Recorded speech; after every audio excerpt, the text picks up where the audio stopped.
This is a sermon from St. Paul's Church, Brookfield, Connecticut, transforming lives through Jesus. For more information, go to www.stpaulsbrookfield.com.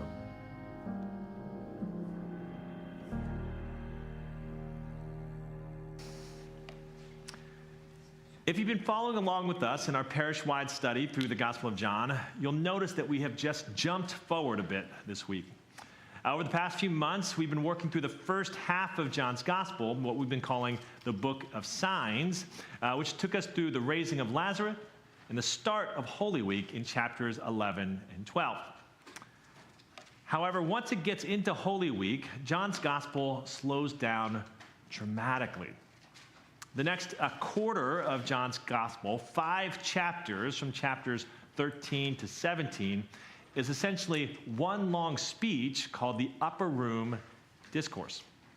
And according to John's Gospel, on the night before Jesus was crucified at his Last Supper with his disciples, Jesus paused to give them a set of lengthy instructions about what would happen after he was gone. Essentially, these were instructions for who the church was supposed to become after his death, resurrection, and ascension. So, rather than going in depth with these instructions, now we're going to hold them for the season after Easter and look at them as post-Easter instructions for us as a church too, about who we too are supposed to become. In the meantime, during this week, we're just going to follow the gospel as it narrates the key events of Jesus' life, particularly these final pivotal days.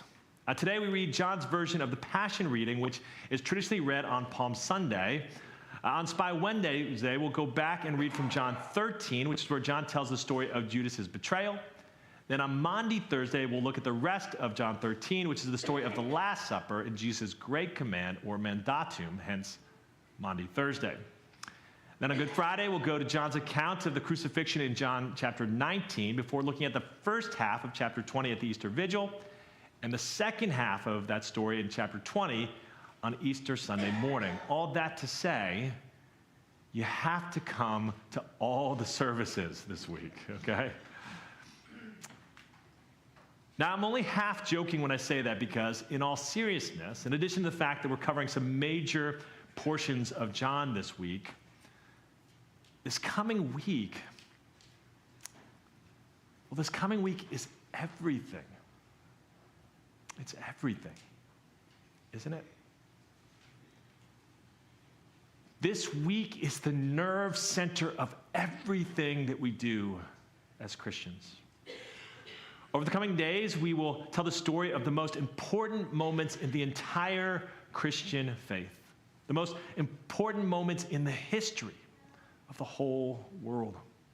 There's simply no more important services to attend than the services of Holy Week, including Maundy Thursday, Good Friday, and the Easter Vigil. These services are also dramatic and powerful, and I promise they will deepen your understanding of your faith if you let them. So if it hasn't been your practice in the past to attend each of these Holy Week services, let me plead with you, as your pastor, don't miss them. Because if you walk this week all the way through, from table to cross and to grave, you won't just remember the story. You'll find yourself living inside of it. Now, assuming I've done my job and I'll be seeing you every day for the next 7 days, I want to use today just to set up what's about to come. Now, I've told you all along that John is a master storyteller. As the story moves toward its climax, you can really start to see him beginning to weave together all the threads we've been talking about over the last few months. As just one example, notice what he does here in what feels like a throwaway line in our reading for today when the soldiers say they're looking for Jesus of Nazareth.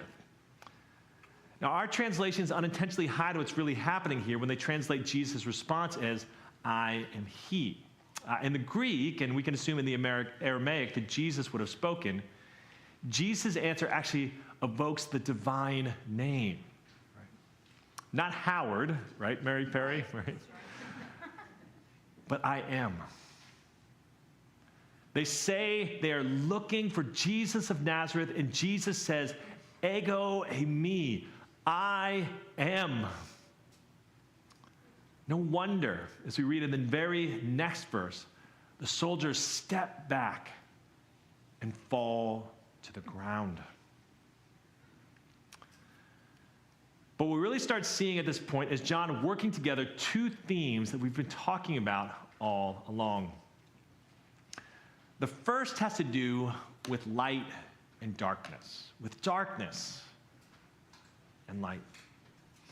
Remember those key summary statements from the beginning of the Gospel of John? From John 1:5, the light shines in the darkness, but the darkness has not understood it. And then from John 3:19, this is the verdict, that the light has come into the world, but people loved darkness rather than light. Now, John has been building around those two claims about light and darkness throughout his gospel, but it's going to be in Holy Week that you really start seeing them play out. Because time and time again, throughout this week, you're going to see Jesus, the light of the world, shining a spotlight on who he is. And yet, has it been the case throughout the gospel, almost everybody, including those closest to him, they don't see it. They remain blind to what he's doing. In fact, even more than that, you're going to see just how deep the blindness goes.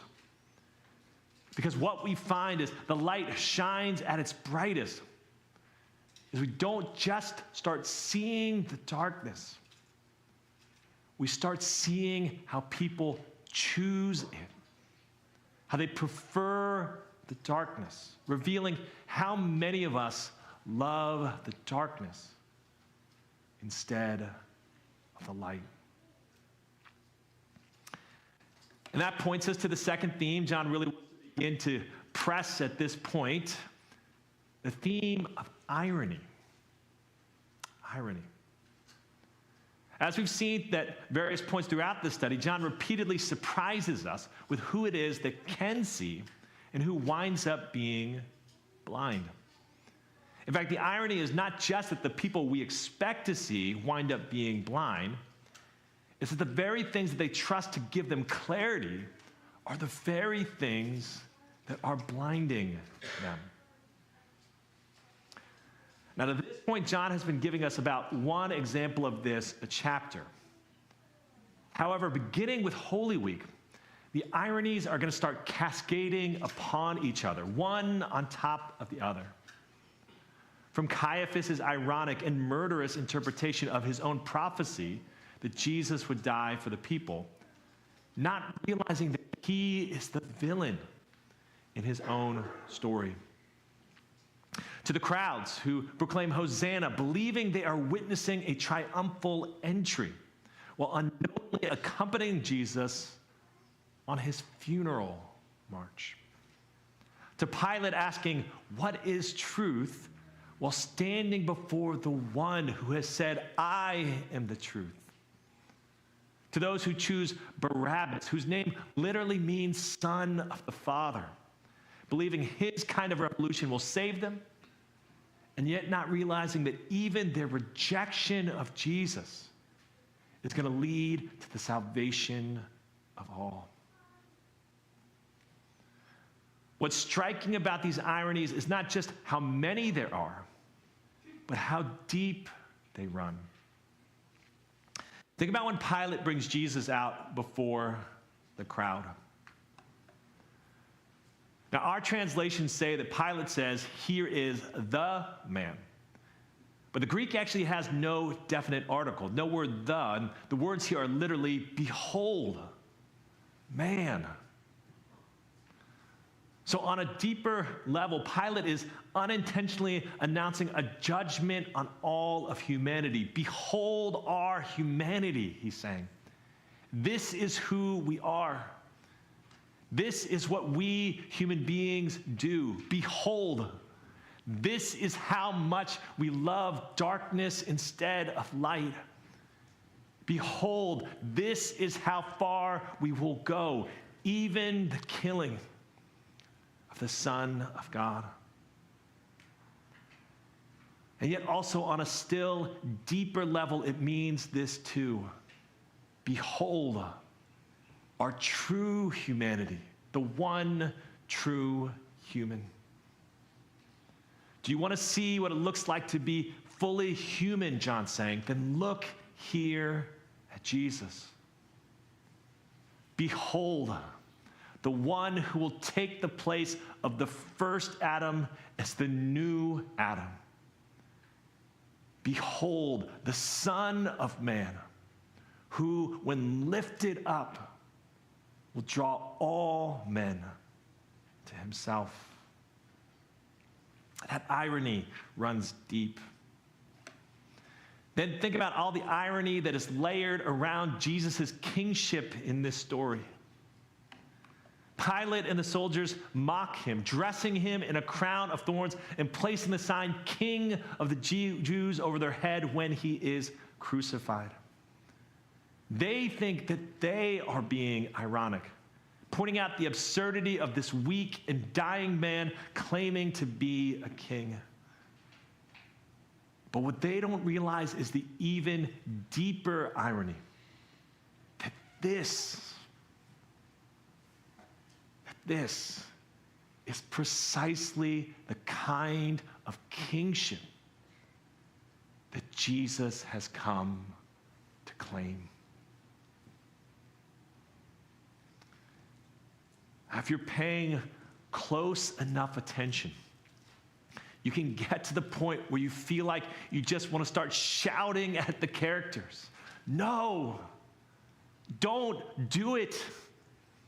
Don't you see what's going on here? You know, I don't know if you've remember that scene from the movie Interstellar when the main character, Cooper, finds himself able to see through time to a past version of himself, about to make the worst mistake of his life, and all he can do is just hopelessly shout at him not to do it. Let's look at that here real quick.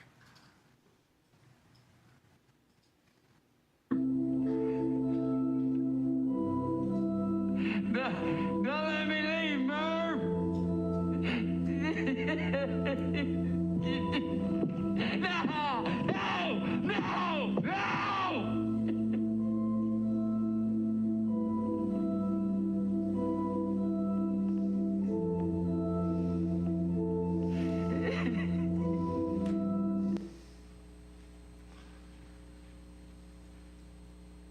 If you're paying attention closely enough, that's how it should feel to read these chapters. It should make you want to scream back across the ages, don't do it. Don't you see? Don't you see who is standing right there in front of you? So with all that said, let me offer two pieces of encouragement in closing. First, pay close enough. Pay attention closely enough. Yes, come to all the services, right? But also let them work on you. Notice the details. Watch the ironies unfold. Let yourself feel the tension, the reversal, and the shock, so that when the story is over, you're not just a bystander, but someone whose eyes are beginning to open and upon whom the light is beginning to dawn. Second, and as you do this, be ready to see yourself. Be ready to see yourself in a way that you haven't seen yourself before. You know, in the end, John's goal is not just to show us how ironic the Caiaphas or Pilate or the crowds are. His goal is to invite us to consider the irony of our own lives. And so if you really pay attention to these stories, you won't just find yourself asking why the religious leaders and everyone else doesn't see what they're doing. You'll start asking yourself the harder question. Do I really see clearly? Or is there some future version of myself shouting back at me to realize what's really going on? Are the very things that I think give me clarity, the very things that are making me blind? Friends, as hard as that is, that's exactly why we come back to these stories again and again and again, year after year after year. It's because here, in settling into them, that is where our transformation begins. There's so much richness here, so many layers to what John is showing us, that if we return to it year after year feeling less implicated and feeling more like we've now got it all figured out, the chances are that we've probably missed it. And we should be careful, because we might just be loving darkness in ways that could make our lives deeply ironic.